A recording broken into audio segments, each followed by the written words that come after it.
You ask Tiger to solve. This deals with linear equations with one unknown. The final result is x equals 55/2. Let's solve it step by step. Group all x terms on the left side of the equation. Add x to both sides. Group like terms.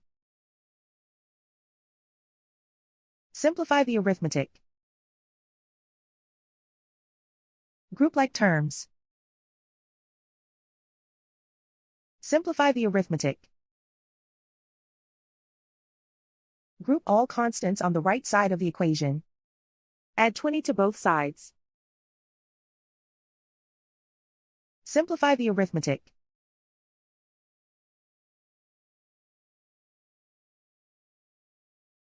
Isolate the x. Divide both sides by 2. Simplify the fraction. And so the final result is x equals 55/2.